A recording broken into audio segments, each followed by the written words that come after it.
What is good, guys? Welcome back to the channel. Today another exciting deck profile for D-BT12 and potentially our last deck profile we'll do for this set, as D-BT13 will be releasing next week, at least from the time I'm recording this video.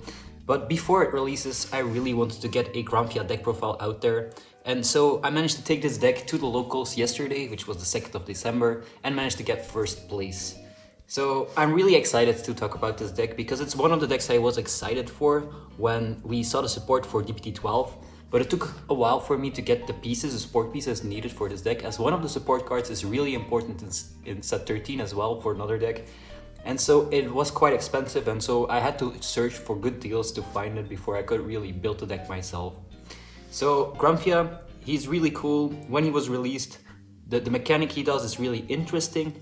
And we found a couple of cards that really can capitalize on the value it creates. And so we'll go over the right line first, and I'll go into the pieces. And finally, I will show you off a potential turn you can do, like your finisher turn and maybe an early turn as well, as this deck is, once again, like most Stoichea decks, built for early pressure. And it's one of the things I think Granfia does the best of all of them, because his finisher turn is actually quite scary because he gets a lot of power, and so if you do a good early turn, you actually get a lot of value from it. So the Granfia right line, he's kind of forced to run his own right line since a lot of the pieces ask for the Granfia name, and if he were to change the right line to, let's say, the Aurora right line, which would work actually, we have to account for that on the grade 3 turn, as we will not have as much early pressure, or we have to change a couple of cards in the deck to do different early pressure. And so I've decided to go with the standard Granfia right line to maximize what I can do in the early game. Our starter, which is a beautiful card, beautiful art as well, is just the generic starter. We're not forced to run it because it does not specify it anywhere. You just need to write the grade 2 on top of the grade 1. So you can run literally any grade 0 you want, but this grade 0 is the prettiest one, so I'm happy to be able to run it in this deck. Then the grade 1 says, when he's rode upon by the grade 2, you may call a plant token. So what happens is, if you ride on top of this, you just get your basic draw if you go second, but you don't get anything if you go first. And that's kind of why I did not like the right line at first, because it's kind of rough. But once we get through the other cards, you will see that there's actually value of being on Granfia already on that first turn. Then the grade 2, when you ride it on top of the grade 1, the grade 1 activates and calls a plant token. So yes, this is another plant token deck. The plant token, we generally call it behind Vanguard to have a beautiful booster and get our value that way. And then he says, if you have a plant token on the field and the grade 1 in the soul, and so this is important that you still need the grade 1 in soul, you can't soul blast it, you can soul blast the starter out, you can write into the grade 3 for free, you don't have to discard, but you need to have a way to keep the plant token on the field and the grade 1 in soul. So some decks will be able to get rid of the plant token. In that case, you really have to make sure you can have a way to keep it on the field, or plan ahead and just make sure you have something on hand to discard. Then once we write into the grade 3, we actually get a really cool ability. He has an act skill, Soul Blast 1. All of your plant tokens become gauges, and you call a Noblesse Rose token. And so what that actually means is that your plant tokens get stacked under the Noblesse Rose, and she gets effects based on how many there are under there. So in real games, it's kind of cool if you have enough plant tokens to do this, but I have had games where I went up to 10 of them, and I don't have 10 plant tokens. I may have 8 or so. So generally in a game, you're just gonna put a dice on there and just show off how many plant tokens are under there. And that's gonna make it much easier to keep track of it as well, because then you'll just have to count it up and know how much power she has. So yeah, that's the first ability, Soul Blast, call the Noblesse Rose, make all your plant tokens gauges. And because of the way how it's worded, if there's a plant token in your back row center, it does not get overcalled because it will become a gauge first, and then the plant is called and it's equipped to it.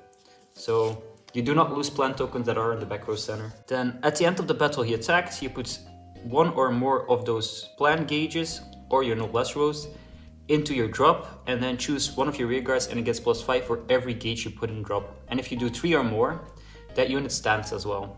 So there's a maximum, you can maximum put 5 gauges in drop. So if you have like 4 gauges and your Noblesse Rose, you can sack the entire Noblesse Rose and just give something +25k and restand it. But generally, if you're not playing a retire matchup, you're gonna just try and keep this number as high as possible, so you'll always reduce it by like 3. Because you still give 15 to something and it restands, and that's generally enough to get a lot of value out of it. So he restands one of your rear guards and gives us plus to 15k, which is quite a lot, definitely if you're going first. So then the Noblesse Rose, who is probably one of the most important parts of the deck. This card cannot be moved to a different circle, and if I'm correct, you are forced to call it to your back row center. Yes, you're forced to call it to the back row center, so it will always be a booster for your Vanguard as well. If you have a Vanguard with Granfia, you get all of the following effects. When you would place a plant token, you put it as a plant gauge instead, and this is mandatory, so you can't call plant tokens anymore to put other pressure or other bodies on the board. They'll all become your Noblesse Rose. And she gets plus 5k for every gauge on this unit. So you'll start with at least one because of the right line, and then you have other effects that will give you more plant gauges. So generally this will be at least a 10k booster for your Vanguard, but more than likely you'll get to 20k or even more, and then it'll be a 33k attack that your Vanguard does, which is really nice. And then the final thing, which is the most important thing, because once we get in the Grade 1 lineup, you'll see that there's a couple of cards that use this effect effectively. When you would retire rearguards as a cost, if it can be paid by retiring plant token rearguards, it can also be paid by discarding gauges. So if a plant token would be a valid target, you can actually just reduce her gauges and you get the value from it. And once we're at Grade 1, you're just gonna see how useful this is, because Granfia is maxed at 5 gauges removal, so you might just end up with having 1 gauge and then the plant token left. You just get a lot of value from having this still on the board, because you can retire a couple of things for value, but we'll go into that right now. So the right line, it's pretty straightforward, it does its thing. It's not the best right line, but because of the support, it actually is considered the best one for this deck, because there's just a lot of consistency that it creates in your pressure. So I'll put this aside, we'll make it easier to talk about it, and then we'll put the Noblesse Rose still here. So I'll go into the Grade 1s first, and there's quite a few Grade 1s I run. So probably the most important card in the entire deck, Rosarium Fairy. This is the card that makes the deck currently expensive to build, because this will be used in Leonore from set 13 onward. And this card is also the reason why the deck is suddenly really good, because it's part of your win condition. What she says is when she's placed on rearguard, you can retire another rearguard to give yourself 2 plant tokens. And so what's interesting is, since you can retire plant gauges as if they were rearguards, you just kill 1 plant gauge to get another one, to get 2. So your amount actually goes up on your Noblesse Rose. And then its second ability, if you have a Vanguard with Granfia or Leonore, when this unit attacks a Grade 3 or greater Vanguard, you may choose one of your other back row rearguards and increase this unit's power by that unit's power. So the nice thing is, if this gets really huge and you attack with this unboosted, you can still copy the power. And like, let's say there's 5 gauges on there, that actually becomes 30k power. You can just add onto your Rosarium Fairy. And so this would be 38 just by itself. And so that's kind of the win con, because if you get this to a really high number, like imagine you get all the way to 10, that's 50k you can just use on any of these rearguards, so they become 58 by themselves, and then after it restands it's still 58. So it's as if you're playing, like, if people still know this, the Brainwash Swirler, where you just keep on soul charging to get these massive columns your opponent has to PG. It kind of feels like that, where you put a lot of value into this one card, make it really big, and then all of your other stuff just swings for such high numbers that your opponent has to at least take a couple of them, or they have to PG every single one of them, at which point that they're losing a lot of cards just to stop your attacks.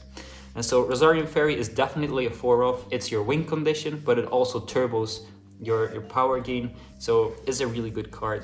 I'll put it aside while we look at the other Grade 2s. Darien, he is a promo we've gotten for Granfia like a couple months back already, I believe. And so he's quite interesting, and he's part of the reason why we have to run the Granfia right line. So this card says, at the beginning of your battle phase, if he's in the back row, if you have a Vanguard with Granfia on the card name, you can call a plant token to the rear, and if you have the Noblesse Rose token, you can counterblast 1 and draw. So this is kind of part of our draw engine, although the draw is a bit late. I've had a couple of times where I just used this draw skill and drew into a trigger as well, where That kind of feels really bad. Like if you did it during the main phase, at least you could have went like, all right, I call the trigger, I sack it for more plant tokens. But if you draw into your trigger and you're like on your finisher turn, it's kind of like, I could have drive checked that trigger, so that's not that fun. But the first skill is definitely important, because even if you're on your grade 1 Granfia, if you call it to a side column and like you do not have any plant tokens yet, at the start of the battle phase, you'll get a plant token, and then at least you'll have an 8k swing and a 13k swing. Or like you could do it definitely the other way around as well. And so that gives you some really nice pressure in the early game for a low commitment, since this will be on your field probably till your turn 3 unless your opponent plays a retire deck. And if they retire it, it's like not even the worst, because it still gives you 2 bodies. So giving extra bodies to your field is really nice, and then once you go to grade 3, they can all just become part of the noblesse rows. So he's cool for the early game, and he creates some access to some good turn 2s. Right. Then I run a card you've seen a couple of times in Stoichea lists now. It's Yolanda. And so once again, she's one of the best support cards we've gotten. And it feels like she's specifically made for this deck, because she says you retire 2 of your other grade 1 or less rear guards to draw a card and give plus 10k. And so the nice thing is, if your noblesse rows is at like 5 and you have a Rosarian Fairy in the front row swinging for a lot of power, because she always copies the power of the noblesse rows, even if you reduce it by 3 to restand her, she gains the 15k that the noblesse rows lost, and so the power will remain the same. And then let's say the booster is still behind her, you can always swing with that column and remove the last 2 tokens to gain 10k here. So this loses 10k, so the Rosarium copies 10k less, but this gains the 10k, so the power remains the same once again, and you gotta draw from it. And so that way you refund a little bit of your value, and obviously this is a great early game card to get a little bit of a refund on all the pressure you're trying to put down on the field, because obviously all of these cards don't really plus yet, they just give you more bodies on the field, and so she refunds a little bit of those bodies back to your hand. So that's why she's really good. She's currently at 3, and I'm actually considering putting her at 4, but we'll talk about that once we get to the grade 3 lineup. And then for the last 2 slots at the grade 1, we run 2 copies of Meteoric Habitat, and that's simply because it's a consistency booster. Like, it's literally any of these cards, and she works when she's placed from deck, he works when it's start of the battle phase. A couple of the grade 2s also work, well, at least one of the grade 2s also works when it's placed from deck. This works when it's placed from deck, so there's not a lot of bad targets to find with Meteoric Habitat, and I've often noticed that if I resolve this, I'm quite happy with what I get. And at worst, you can just add a copy of itself back to your hand and filter your deck that way, so you don't actually lose anything.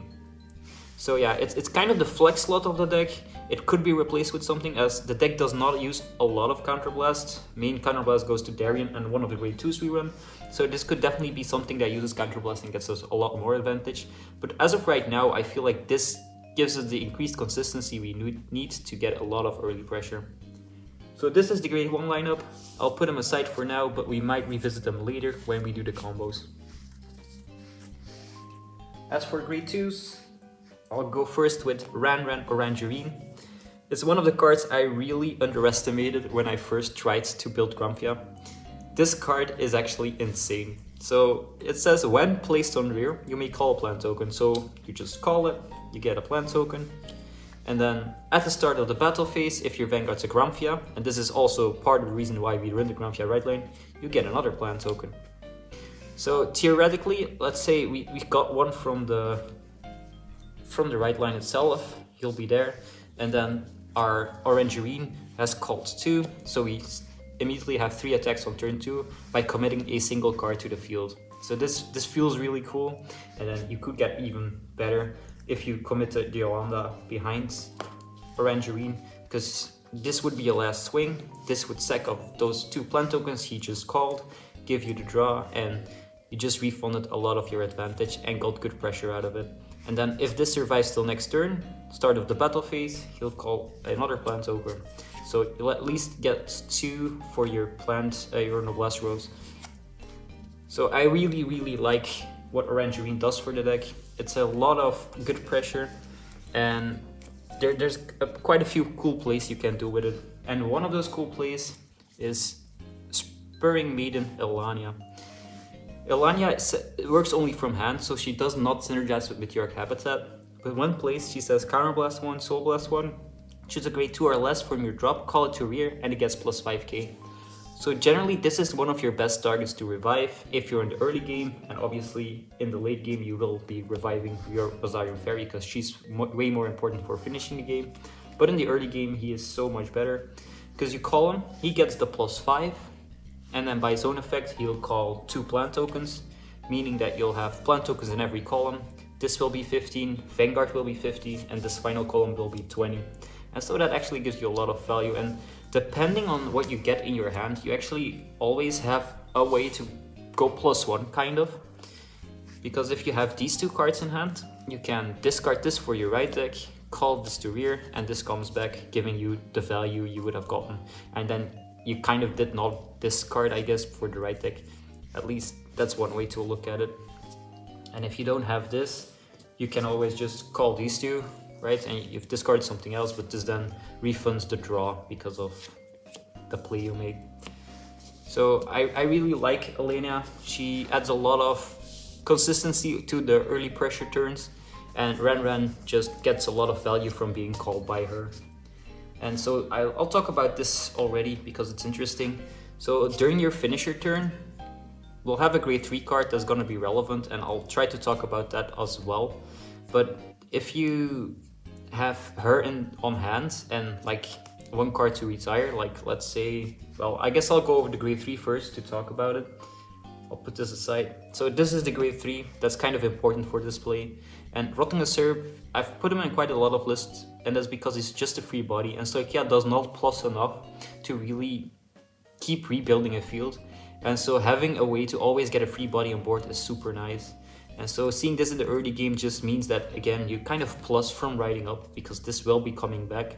And there's one really cool play you can do. And so this is in your drop, you ride into grade 3, this comes back to your field, you call your Rosarian Fairy, you kill off the Rotting Usurp Dragon to get your 2 plant tokens, and let's say we already have the gauge, so that's 2 plant tokens.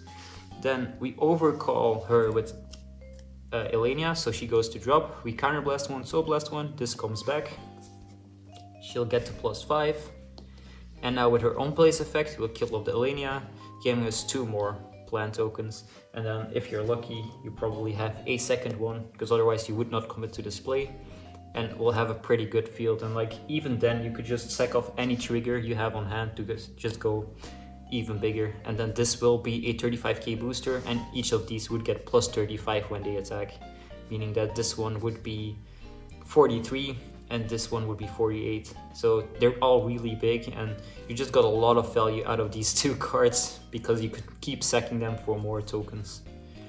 And so yes, that's why I really like running Elenia in this deck. And also the Rolling Usurp just gives us a lot of value. And now for the final grade 3, we're looking at 3 copies of the Persona Rite.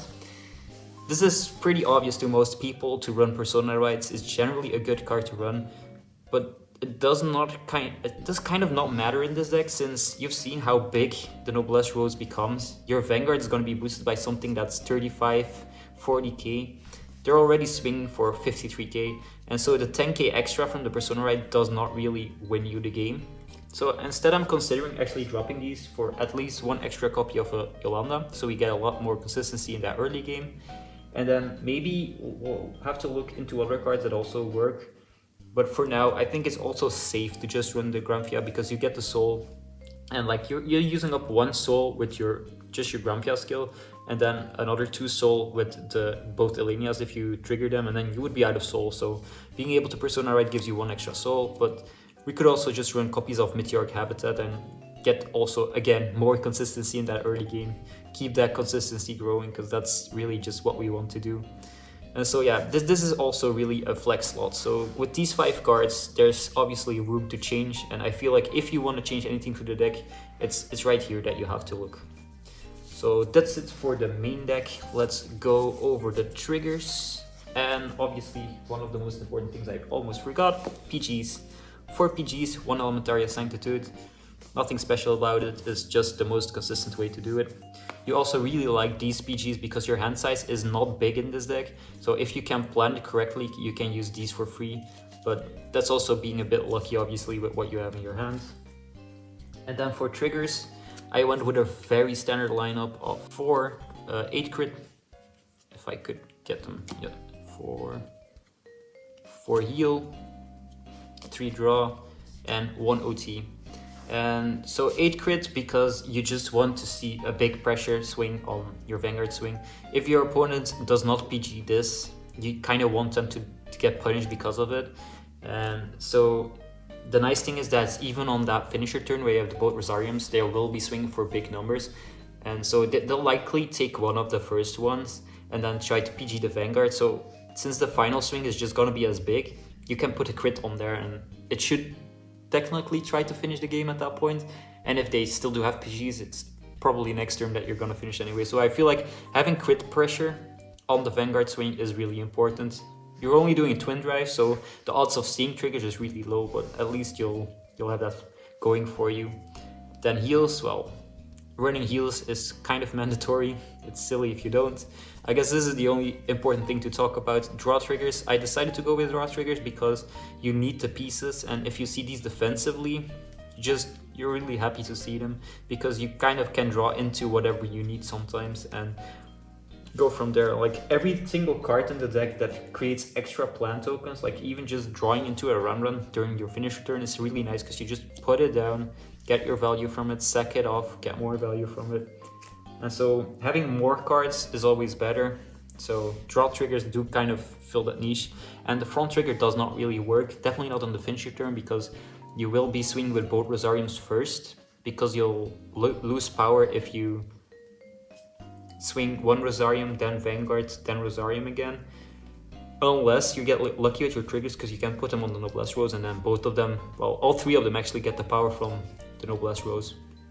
And I feel that's also why if we had cards that stack the deck, we might just consider putting them in. I know there's only one order that can do that, and that's for a counterblast. So it's something that I would put in instead of Persona Rights eventually, but I don't want to make this an order deck because orders do kind of break your hand when you're trying to guard.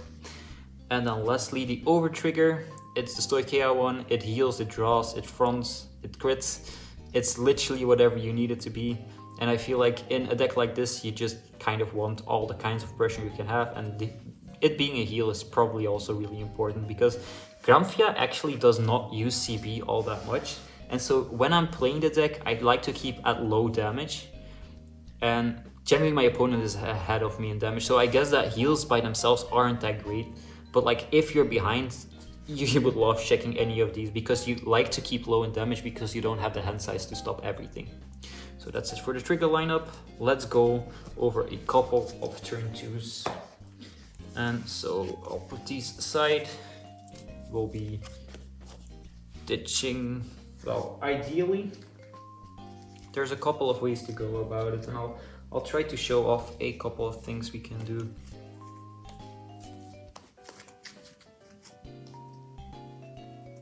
There's probably even more variations, but I feel like this covers almost everything. So right up from grade 0 to grade 1, generally we hope to see Rolling a Serp. If we can drop it, it literally sets us up for the best potential turns. And then with the Granfia grade 2, when we ride him, we get the plan token. And so for the discards to ride up, it's really dependent on your hand. So any of these kind of work together.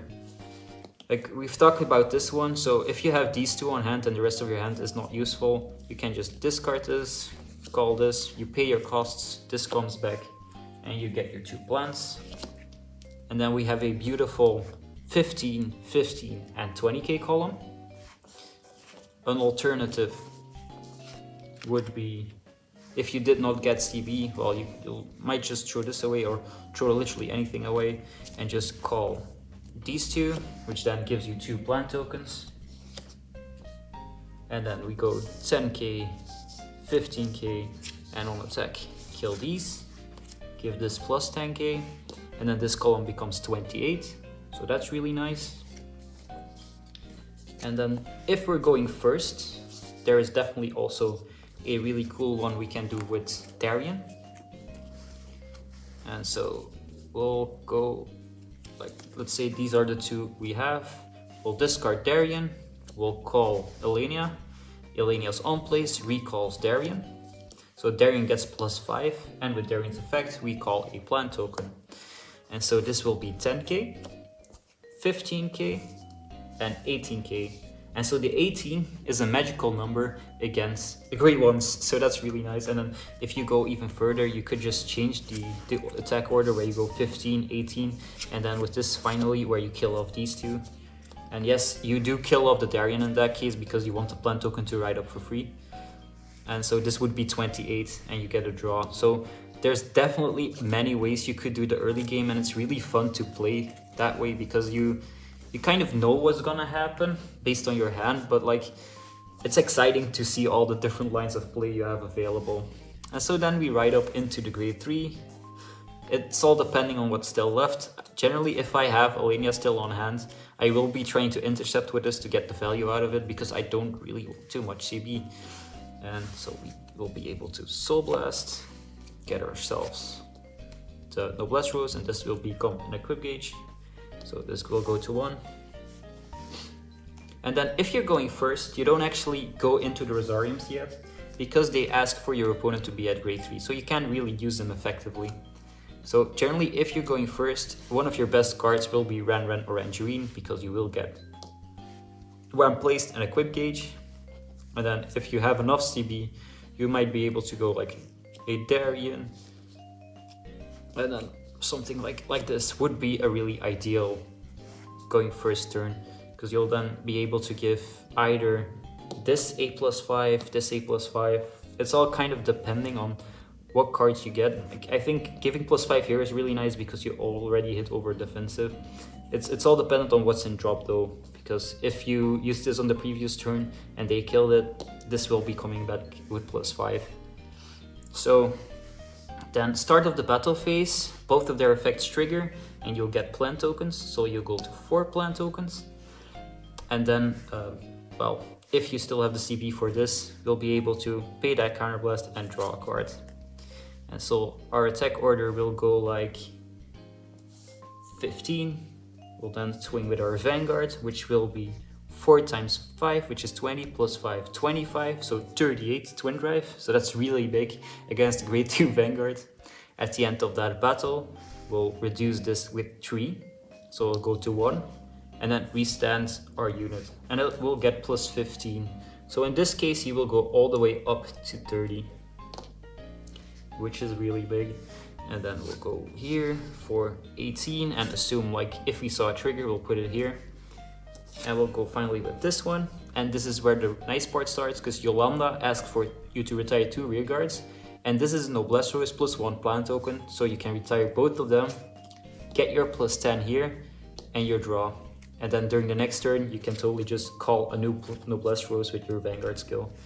So this column by itself would be 30, 40, 48. So that's really, really big and really nice. And then you still get a lot of value from all of it.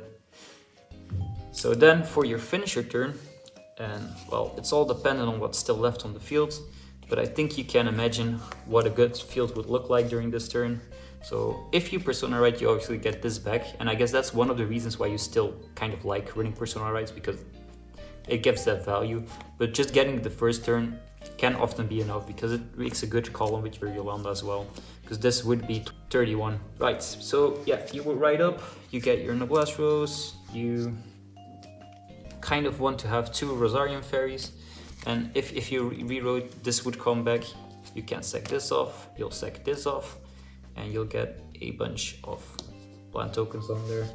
And then ideally, if you still have some stuff like this available, or you try to top deck one with this, or even if you have an Elenia still left in deck, you can totally call over and get that, like one of these back, stuff like that. We can totally get value out of it that way, because then we go to 5 if we call this, and then start of battle phase, both of them trigger, giving us another 2. So we'll go to 7. And so 7, 8, 8 times 5 is 40. So this would be 48, which is a really nice number. And then we'll go 48 plus 8, which is 56. Then our Vanguard can swing. And then the same thing happens obviously at the end of that battle. We remove a couple of gauges. And if your opponent does not play a retire deck, you remove as little gauges as possible because the power keeps stacking and this will remain gaining the same power. So this restance gives itself the plus 15. So now he's 23 by itself. On attack, we still copy the power. And this time it's 25k. So this is 48. And that should be enough to finish the game. Like, it obviously, when showing it up like this, it does not feel like it would be strong enough. But you have to realize that the earlier you can start doing pressure to your opponent, the harder it will be for them to actually stop a turn like this later in the game. Because obviously it's only 4 attacks. It's not necessarily like these giant numbers like some other decks can create, but they're still really big. And if they already had to take damage in the early game, they're kind of forced to guard this, so they'll be throwing their hand away. And if they guarded in the early game, they're just not going to be able to guard this. So it's because you out-tempo them kind of, that you're capable of keeping up with them and potentially out-pressuring them. I had one of my games at locals though that I lost, which was against Minerva, and that's because they just really kept attacking. So your counter is decks that can do a lot of multi-attack, because if they saw their Minerva, what's the name of the grade 2? And you know, the grade 2 that says Counterblast 1, call itself. They cycle through all 4 of them in a single turn, and that's kind of rough for me because I don't have the hand size to stop that. This deck will be sitting around 8 cards on hand, and you kind of want to keep as many of those cards as well to just get your plant tokens back next turn, get your finishers in next turn. So you don't really like committing a lot to guarding except your triggers. And so yeah, if a deck just does a lot of attacks, you're gonna be in a bad spot if they survive. Same thing with decks that can create a guard restrict like Greedon. They will be really rough to deal with because your hand size is so small. And so I think Granfia is a super cool deck to bring to a locals. I don't think it's on the power level yet to use at a BCS or BSF, although it might actually be really fun because your opponents are not going to be expecting this.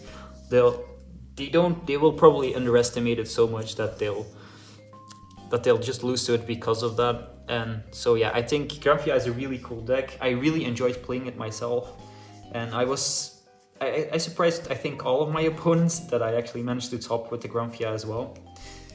So guys, I hope you like this deck profile. This will probably be our last one for D-BT12. If there are any more decks that you guys would like to see that we did not cover from D-BT12, please ask in the comments so we can look into it. We do pretty much test every single deck that comes out, but not every single one makes it into a video because it's kind of hard to put in enough dedication, I feel, to make a deck worth making a profile over, and this one really felt so good that I had to talk about it. So guys, see you in the next one. Bye bye.